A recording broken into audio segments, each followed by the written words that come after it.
One के नाज़रीन अस्सलाम वालेकुम। आज आप मुझे कहाँ देख रहे हैं? ये भी खानपुर की एक तारीखी इमारत है। इस वक्त मैं खानपुर की एक तारीखी इमारत पर मौजूद हूँ। इसे कहा जाता है उर्फ आम में हशमत सराय। आज मैं हशमत सराय पर हूँ और मैं आपको हशमत सराय की तारीख बताऊँगा कि हशमत सराय पर बिस्तर कहाँ पर होते थे और इसके कमरे भी आपको दिखाऊंगा और आप मेरे साथ रहिएगा। हशमत सराय की और इस बिल्डिंग की एक एक दुकान के बारे में आपको बताऊंगा कि यहाँ क्या था, इस दुकान में क्या होता था, इस दुकान में क्या होता था। आप मेरे साथ जुड़े रहिए। हशमत सराय में तकरीबन 10 या 11 कमरे भी थे। 5 कमरे जो हैं ये बिल्कुल यहाँ पर मौजूद हैं और ये जो हाल होता था यहाँ पर ये इसे कह सकते हैं जैसे मंजी बिस्तर। तकरीबन ये 8 चारपाइयाँ इस जानिब लगती थी और 7 चारपाइयाँ इस जानिब और सामने वाले हाल में, क्योंकि ये अभी किसी वजह से बंद है, मैं माफ़ी चाहता हूँ कि आपको अंदर से नहीं दिखा सकता। यहाँ पर जो और इसके जो लेटरिन थे मुसाफिरों के लिए वो भी इसी आगे गैलरी में थे। आगे हम आपको चल कर दिखाएंगे कि यहाँ पर जो मुंशी था वो कहाँ पर बैठा। यहाँ पर एक चारपाई होती थी जहाँ पर इस होटल का मुंशी या मैनेजर किसी ज़माने में बाबा हशमत जो है वो खुद मैनेजर और मुंशी के फ़राइज़ सर अंजाम देते थे। फिर उसके बाद उनका बेटा इजाज़ हशमत जो मेरा भी बेहतरीन दोस्त है, बल्कि हम तमाम भाइयों के साथ उसके दोस्ताना मरासम बहुत अच्छे थे। ये 2 कमरे इस तरफ हैं, बाकी 3 कमरे इसके फ्रंट पर हैं। तकरीबन 10 कमरे ये हैं और 2 बड़े हाल हैं इसके अंदर। हम अब नीचे जाएंगे और आपको ये बताएंगे कि नीचे जो दुकानें थी वो कौन कौन सी दुकान आज से यानी कि 1970 में वो दुकान किसके पास थी और वहाँ पर क्या बिकता था। ये अब हम नीचे जाएंगे तो फिर आपको बताएं। इस वक्त आप मुझे देख रहे हैं जहाँ पर एक ज़माने में हशमत होटल होता था। आम लोगों को यही पता है कि हशमत सराय जो थी उसका होटल यहाँ पर था और इस जगह पर जो था वो बाबा हशमत भी बैठता था और मेरा यार इजाज़ हशमत भी बैठता था। मगर उससे पहले क्या था, चलें आए आज उस जगह पर मौजूद दुकानदार से पूछते हैं। नदीम जी क्या हाल है?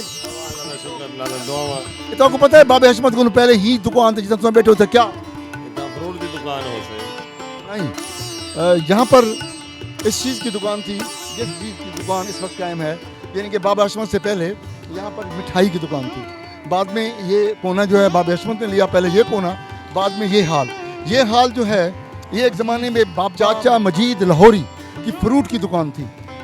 इस दुकान में ये बड़ी सारी दुकान थी, यहाँ पर फ्रूट की होती थी, ये नीचे उसका पीछे स्टोर होता था। अच्छा, यहाँ पर ये जो दुकान है इस हशमत बिल्डिंग की, इस दुकान में फरीद होटल था, अल फरीद होटल के नाम पर ये दुकान थी। ये बहुत बड़ी पीछे जो है वो तवील है। ये सामने जो दुकान है, ये दुकान जो है ये एक ज़माने में मोटरसाइकिलों की मुरम्मत की दुकान होती थी। यहाँ पर उस्ताद शरीफ उन्हें कहते थे। ये दुकान थी, एक बड़ी तवील दुकान है पीछे। यहाँ पर मोटरसाइकिलों की दुकान भी यहीं पर होती थी और यूँ समझे कि इसी दुकान में ये खानपुर की पहली दुकान है जहाँ पर मोटरसाइकिल भी मुरम्मत होते थे, कार भी, जीप भी और पिस्तौल भी। इसके अलावा यूँ समझे कि एयर गन भी, बंदूक भी यहीं पर बनती थी।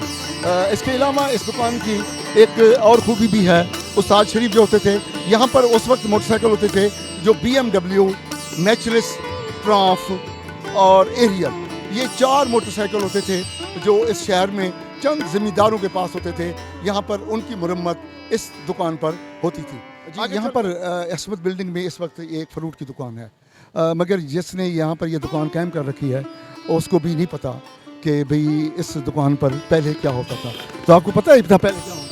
पहले तो रोटी वाला होटल ਹੁੰਦਾ ਸੀਗਾ, ਜਦੋਂ ਦਾ ਕੋਈ ਮਸਲਾ ਬਣ ਗਿਆ, ਕਾਰੋਬਾਰ ਖਤਮ ਹੋ ਗਿਆ, ਹੋਟਲ ਬੰਦ ਹੋ ਗਿਆ, ਹੁਣ ਕੋਈ ਵੀ नहीं आंदा हैगा, कारोबार ख़त्म हो गया महंगाई की वजह तो। ये बात अपने उम्र के लिहाज से नौजवान सही कह रहा है, मगर यहाँ पर लाले नज़ीर चाकी का होटल होता था जो यूँ समझे चाय, दूध और दही, लस्सी का होटल होता था इस जगह पर। और इसके साथ ये सामने जो होटल है, ये इस वक्त जो दुकान है, ये खान पियाओ खान खानपुर का मशहूर पठान फैमिली है। गुल नवाब खां का वालिद नहीं बल्कि दादा खान पियाओ खान वालिद जो था उसकी होटल थी, चाय की होटल। यहाँ पर कोयले पर जो अंगीठी पर चाय बनती है वो यहाँ पर बनती थी। और आगे वैसे जिस तरह आज भी नाई का हमाम है, वैसे ही नाई का ही हमाम था। आगे हम चलकर इस इमारत के बारे में आपको और बहुत कुछ बताएंगे। ये खानपुर की एक तारीखी इमारत है जिसके बारे में नौजवान नस्ल को आगाह करना ज़रूरी था। जुड़े रहिए हमारे चैनल के साथ। जो भी कोई तारीखी इमारत हो हमें ज़रूर निशानदेही कीजिए ताकि हम खानपुर की किसी तारीखी इमारत को इस वीडियो में महफूज कर लें, ताकि आने वाली नस्लें देख सकें कि 100 साल पहले खानपुर कैसा था, खानपुर ऐसा था। जुड़े रहिए Q1 TV चैनल के साथ। अस्सलाम।